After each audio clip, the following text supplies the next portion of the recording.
মায়াদি কৰি জীৱ জগত ও ৰাম ৰাম ৰাম ৰাম ৰাম। নমস্কাৰ, মই জিয়া আৰু গুড মৰ্ণিং। আজি মোৰ লগত আছে নামিতা। নমস্কাৰ, মোৰ নাম শ্ৰী ৰংগনা ৰাজবংশী। নমস্কাৰ, মোৰ নাম শ্ৰী জ্যোতিকা ৰাজবংশী। আজি আমি মৰ্ণিং ৱাকলৈ ওলাইছোঁ আৰু আমি আজি আপোনালোকক আমাৰ গাঁওখন দেখুৱাম।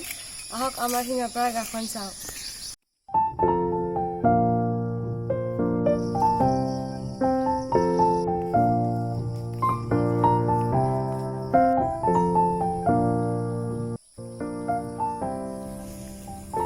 আমাৰ শিঙাপাৰা গাঁওখন কামৰূপ জিলাত অৱস্থিত।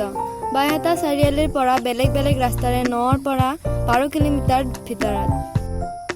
প্ৰথমতে দেখুৱাই লওঁ এডাল কদম গছ। কদম ডালবিলাক সাপৰ দৰে। মুখে মুখে শুনি অহা কথা, ভগৱান শ্ৰীকৃষ্ণই হেনো এই গছডালত উঠি শিঙা বজাইছিল।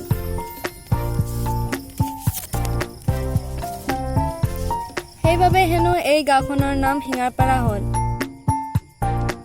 এইখন আমাৰ গাঁও। মানুহখিনি কৃষিজীৱী আৰু শ্ৰমজীৱী। চাকৰি কৰা মানুহৰ সংখ্যা কম। ঘৰবোৰ দেখিলেই আপোনালোকে বুজিব গাঁওখন বেছি চহকী নহয়। এইটো হৈছে আমাৰ নামঘৰ। বহু পুৰণি, এতিয়া নতুনকৈ বনাই থকা হৈছে। এইবাৰ আপোনালোকক লৈ যাম অৰ্জুনতললৈ। এফালে পথাৰ আৰু পথাৰৰ কাষতে গোপাল থান।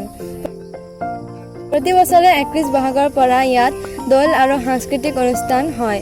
তাত আমি নাচো, গাওঁ।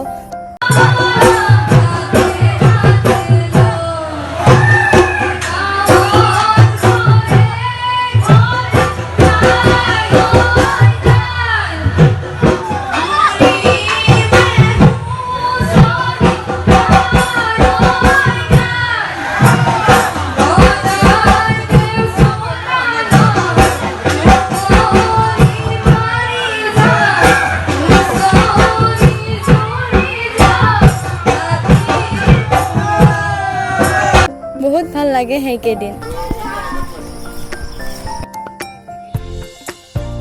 এইবাৰ বলক আমি পঢ়া স্কুলখন দেখুৱাওঁ। স্বাধীনতাৰ আগৰে স্কুল। সন্মুখত এইখন খেলপথাৰ। এতিয়া আমাৰ স্কুলৰ প্ৰায় 450 জন ছাত্ৰ ছাত্ৰী আছে। ওচৰতে ললিত ডেকা হাইস্কুলো আছে।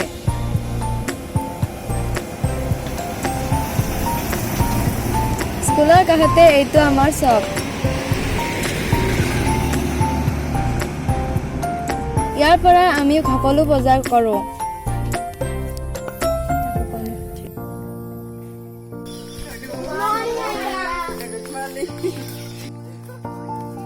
এইবাৰ বলক গাঁৱৰ উত্তৰ দিশলৈ যাওঁ।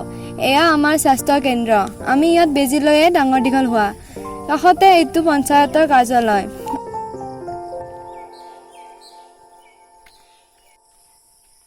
আৰু এয়া বৃহত্তৰ শিঙাৰপাৰা অঞ্চলৰ একমাত্ৰ উচ্চ শিক্ষাৰ অনুষ্ঠান বিদ্যাভাৰতী মহাবিদ্যালয়। আৰু অলপ দূৰ গ'লেই সস্তা চুবুৰী পামগৈ। তাতো এটা নামঘৰ আছে। আকৌ কদম তলেৰে আমি ঘৰলৈ যাওঁ বলক। এইটো হৈছে আমাৰ ৰাজহুৱা পুখুৰী। আগতে ইয়াতে হেনো মানুহে দৈনিক গা ধুইছিল। আজিলৈ বাই বাই। আমাৰ চেনেলটো ছাবস্ক্ৰাইব আৰু শ্বেয়াৰ কৰিবলৈ নাপাহৰিব দেই।